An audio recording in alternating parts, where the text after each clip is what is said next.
तो बसियारखोरी एक अहम मसला है। इसके साथ साथ अमूमन घरों में गोश्त को कई हफ्ते या फिर महीनों तक कह सकते हैं कि फ्रीज़र में फ्रीज़ कर दिया जाता है, स्टोर कर दिया जाता है, लेकिन ऐसा करने से इसमें जरासीम पैदा हो सकते हैं जो दिल की बीमारियों में संगीन हद तक इजाफा करते हैं। तो ईद और ईद के बाद बसियारखोरी दिल की सेहत के लिए कितनी खतरनाक साबित हो सकती है, रेड मीट का इस्तेमाल कितना करना चाहिए, इस हवाले से आज हम बात करेंगे। हमारे साथ इस वक्त मौजूद हैं डॉक्टर बिलाल मोहिउद्दीन हैं, माहिर अमराज़ दिल हैं।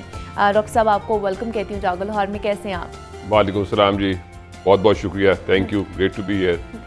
डॉक्टर साहब, ईद गुजर चुकी है, गोश्त वाली ईद जिसको कहा जाता है, खाबू की ईद कहा जाता है, और इस ईद के बाद बहुत सारी बीमारियों का भी खदशा जाहिर होना शुरू हो जाता है, लोग बहुत सारा बीमार भी होते हैं। तो सबसे पहले तो मुझे बताइए कि ईद के बाद जो खाबू का सिलसिला जारी रहता है वो महीनों तक या हफ्तों तक भी जारी रहता है, तो रेड मीट खाने से कौन कौन सी बीमारियाँ लाहक हो सकती हैं? देखिए, पहली बात, ईद उल अज़हा के साथ चीज़ें मुंसलिक हो गई हैं, जबकि असल में ईद उल अज़हा कुछ और चीज़ हाँ जी। और हमें असल में थोड़ा सा उस तरफ को भी ध्यान रखना चाहिए। उसी के अंदर ये ध्यान का एक हिस्सा है कि आपने अपनी खुराक के अंदर इत्तेदाल, और अगर अल्लाह ताला ने आपको इनायत किया है तो सारों के साथ बांट के खाएं। जो तरीक़ाकार आजकल आपके गोश्त का है, इसमें क्वालिटी कहने को तो सारे गोश्त हैं, लेकिन क्वालिटी में गोश्त में बहुत फ़र्क होते हैं। अच्छा। कोई गोश्त है जो हाई इन फैट कंटेंट है, जिसके अंदर चर्बी ज़्यादा है। जब वो चर्बी ज़्यादा होती है तो उस गोश्त की लाइफ भी और उस गोश्त का पकवान भी फ़र्क हिसाब से पकता है। अच्छा। जबकि चर्बी की अगर मिकदार कम हो, टोटल लीन मीट हो, तो उसकी कैलोरिक वैल्यू भी फ़र्क हो जाती है। एक आम हिसाब समझने के लिए है कि तकरीबन 100 ग्राम गोश्त के अंदर तकरीबन को 150 के करीब कैलोरीज होती है। सही। लेकिन अगर 100 ग्राम चक्की वाला बकरा है आपका, अच्छा, तो वो 250 तक भी चली जाएगी, क्योंकि उसका जो फैट कंटेंट है गोश्त का वो ज़्यादा हो जाता है, इसलिए उसके अंदर वो सारी प्रॉब्लम्स फिर आती हैं। ओके। दिल की अमराज के हवाले से जिस वक्त हम गोश्त के साथ चीज़ों को एसोसिएट करते हैं तो वो सिर्फ गोश्त नहीं है, वो सारे पकवान है जो उसके साथ एसोसिएटेड है। उसमें आपका पुलाव भी है, उसमें आपके जर्दे भी हैं, उसमें आपके वो सारी चीज़ें हैं जो आप उस गोश्त के साथ इस्तेमाल करते हैं। फिर वो जो फैट कंटेंट है वो आता है। तो वो जो टोटल खुराक है ना, गोश्त असल में उसका कोई 40 से 50% तक हिस्सा बनता है, इससे ज़्यादा नहीं बनता। ठीक है। कार्ब्स बहुत होती हैं, कार्बोहाइड्रेट्स बहुत सारी है, फैट्स का कंटेंट बहुत हाई है। तो इस तरह से वो खुराक का एक पूरा एक मील बन जाता है, मील बनती है, मजमुआ बन जाता है, जिसके साथ प्रॉब्लम्स क्रिएट होती हैं। एक आम इस्तिलाह है कि ये जिस वक्त शादी का खाना शुरू होता है ना तो आवाज़ लगती है लो जी मुकाओ। ठीक है। तो मेरे ख्याल में इन दिनों में भी जिस वक्त ईद के लोग बैठते हैं ना तो कहते हैं लो जी मुकाओ, और फिर घर की ख्वातीन माशाल्लाह हमारे मुल्क में ख्वातीन खाना ही इतना अच्छा पकाती हैं तो वो फिर फौरन से चट कर लिया जाता है और काम बढ़ जाता है। अच्छा, जिस वक्त आप वो खुराक एक ख़ास हद से ज़्यादा इस्तेमाल करते हैं तो पेट की ब्लोटिंग होती है, गैसियस प्रोडक्शन होती है और बहुत सारे मसले होते हैं। लेकिन जो सबसे बड़ा मसला पैदा होता है वो उस चर्बी और उस प्रोटीन्स की एक्सेसिव यूजेज से, जिसकी आपके जिस्म को आदत नहीं होती, वो यकलख्त डिमांड क्रिएट होती है। लेकिन इट इज़ ट्रू कि दिल की बीमारियों का भी खदशा बढ़ जाता है जब हम ज़्यादा रेड मीट का इस्तेमाल करते हैं। क्योंकि मेरा ताल्लुक पंजाब इंस्टीट्यूट ऑफ कार्डियोलॉजी से है, ईद से एक दिन पहले जी इमरजेंसी बहुत लाइट थी। ओके। ईद की शाम पे इमरजेंसी भरी पड़ी थी और उसमें लोग, अब आप ये तो नहीं कह सकते कि जी लोग पहले नहीं आ रहे थे, वो ईद का शायद कुर्बानी करके, वो बहुत सारे जो लोग थे उसमें, इसको हम मर्ज तो कहते हैं हार्ट फेलियर, यानी कि दिल अपना काम छोड़ जाता है, बिलखुसूस कमज़ोर दिल जो होते हैं, फिजिकली जो कमज़ोर दिल होते हैं, तो वो लोग सारे कोई खा के, क्योंकि इसमें नमक बहुत होता है ना इस गोश्त में, तो वो नमक के साथ ब्लड प्रेशर बढ़ा लिया। नमक की और उस खुराक की वजह से पेट के अंदर वो चीज़ें आ गई, डायरिया लगा लिया, डायरिया हो गया तो आपके जिस्म में से इस गर्मी के अंदर पहली पानी की कमी होती है, वो और पानी निकल जाता है, आप डिहाइड्रेट होकर अस्पताल में पहुंच जाते हैं और बिल्कुल जिस्म बैठा हुआ होता है। फिर आपके पास मरीज़ हैं जो कि इस खुश खुराकी की आदत क्योंकि नहीं है उनको, तो जिस वक्त वो इस तरह से खुराक उनको मिलती है तो उनका हाजमा उसको संभाल ही नहीं पाता, उल्टियाँ शुरू हो जाती हैं उनको। तो ये पूरा एक मंबा इकट्ठा हो जाता है हमारे पास आके वहाँ पे, और फिर आप इनको स्टेप बाय स्टेप ज़ाहिर मैनेज करते हैं, लुक आफ्टर करते हैं। लेकिन जैसे कि आपने ये प्रोग्राम आज किया है, लोगों की अवेयरनेस के लिए। और उम्मीद यही है कि इस तरह की चीज़ें, ख़ास तौर पे आपने अपने शुरू में बॉचुलिज्म वगैरह के जो गोश्त को लॉन्ग टर्म स्टोरेज के साथ प्रॉब्लम्स जो एसोसिएट होती हैं उसका भी जिक्र किया। ये वो सारी चीज़ें जो एक नेशनल लेवल पे बताई जाती हैं कि जनाब ये इस तरह से ना किया जाए। पहले आप आजकल के दिनों में वो बहुत सारी सोशल मीडिया में मीट शेयरिंग के हवाले से मुख्तलिफ वीडियोज़ भी चली थी। यूरिक एसिड एक और चीज़ है जो इसके साथ एसोसिएटेड है। रेड मीट जितना ज़्यादा सुर्ख होगा उतना ज़्यादा होगा, लेकिन ये ना सोचिएगा कि अगर चिकन मीट या फिश मीट है तो उसमें नहीं होगा। वाइट भी होगा तब भी होगा। क्वांटम का चक्कर है सारा कि आप कितनी गोश्त खाते हैं। उसी तरह से दालें हैं, हर किस्म की दाल में यूरिक एसिड मौजूद है। आपका कंसंट्रेटेड मिल्क है, चीज़, पनीर वगैरह जो पिज्ज़ा वगैरह में आजकल बहुत रिवाज है, उसके अंदर यूरिक एसिड मौजूद है। कहने को यूरिक एसिड आपके टमाटर और इन सब चीज़ों में भी है, लेकिन क्वांटम थोड़ा है और आप उसको थोड़ा सा इस्तेमाल कर सकते हैं। लेकिन हमारे इलाके में यूरिक एसिड का इशू है। यूरिक एसिड खुद एक चंद चीज़ों को हम कहते हैं मेजर रिस्क फैक्टर्स, यानी कि जो अगर आपको होंगे तो आपके अंदर इस बीमारी का पैदा होने का चांस बहुत ज़्यादा हो जाता है। ठीक और है। कुछ को कहते हैं माइनर रिस्क फैक्टर्स, ये है लेकिन उतना ज़्यादा नहीं है। यूरिक एसिड उनमें से है जो दिल के और ब्लड प्रेशर के साथ ताल्लुक रखता है। अच्छा।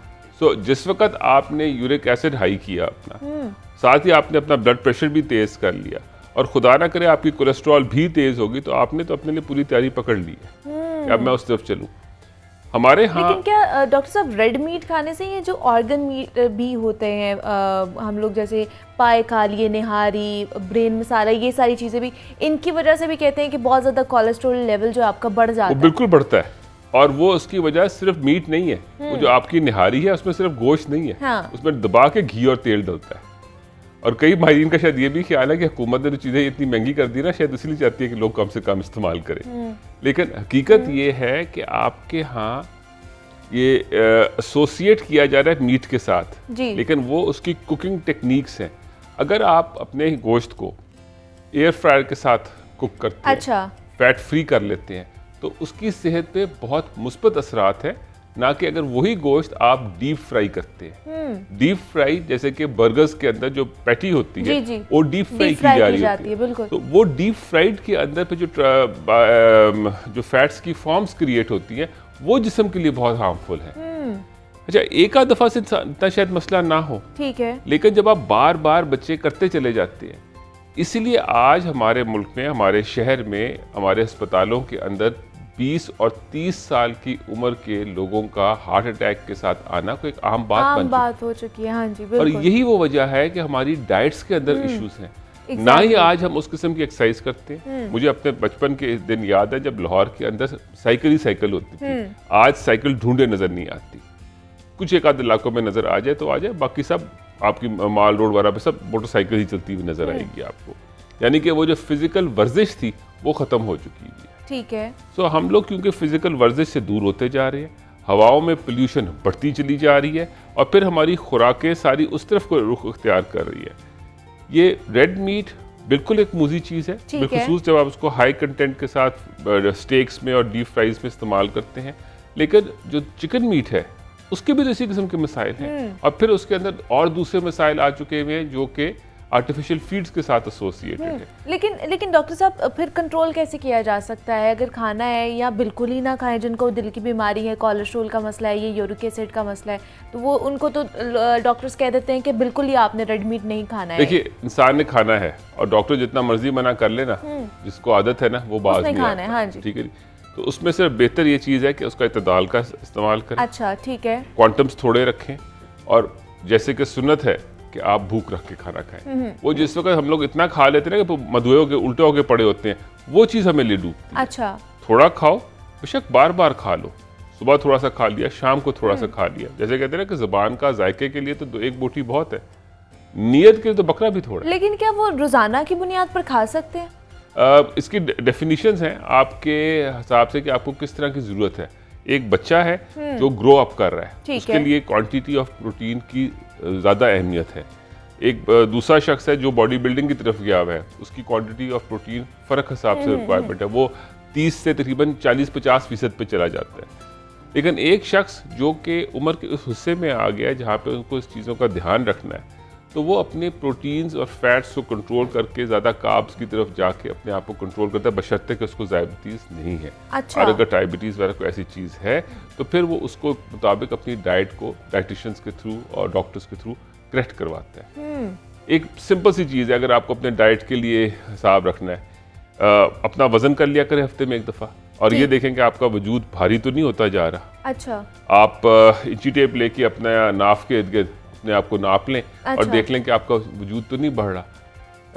ऑर्गन फैट का जहाँ तक बात आप कर रहे हैं, हम ये जो हमारे जिगर और इस तरह की चीज़ों को खाने का, वो उनके एक अपनी आयरन कंटेंट और प्रोटीन वैल्यूज़ और उसके मिनरल्स के हवाले से उसकी बात की जाती है। लेकिन जिस वक्त आप उन चीज़ों को दबा के फ्राई करते हैं तो बहुत सारी चीज़ें तो नुकसान हो चुका होता है, वो आप चीज़ें बर्न आउट कर देते हैं, तो वो फ़ायदा ही नहीं उस तरह का जो है।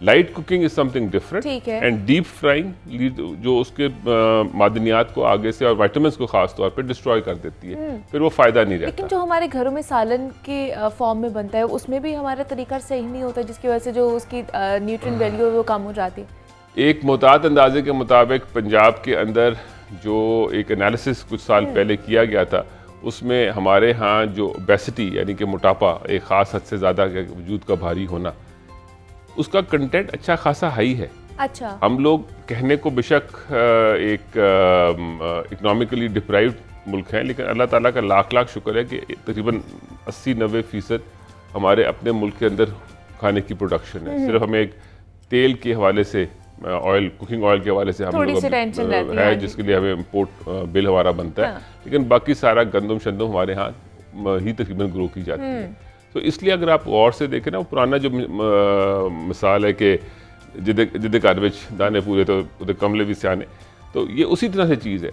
हम लोग एक्सेसिव ईटिंग में चले जाते हैं, ठीक है, हमारा वज़न बढ़ने शुरू हो जाते हैं, वो वजूद का भारीपन आपके बहुत सारे मसले पैदा करता है। एक सिंपल सी चीज़ है, आपके गोडे रह जाते हैं, क्योंकि आप हरकत आपका गोडों ने वही वज़न लेके फिरना है ना, तो उसमें है। आप कभी गौर से देखें, आपको 70-80 साल 90 साल वाले या 80 साल वाले जो लोग नज़र आएंगे, जो भारी होगा उसका चलना मलना बहान होगा, जो बारीक होगा वो फिर भी कुछ हद तक अपना ज़िंदगी काम सारे नॉर्मल कर रहा ठीक है। वजह कि उसके जिस्म के अंदर जो इंजन है और बाकी चीज़ें हैं, वो उस चीज़ को सारे को बर्दाश्त कर सकते हैं, दूसरे का नहीं कर सकता। सो कांस्टेंट एफर्ट है, कांस्टेंट एफर्ट के अंदर जो चीज़ रिक्वायरमेंट है, जो लाहौर के साथ और बिलखुसूस क्योंकि लाहौरी है भी खुश खुराक होते हैं, हर चीज़ खा लेते हैं, खाते, हर चीज़ नहीं शुक्र है खाते, और बहुत सारी चीज़ें खा जाते हैं।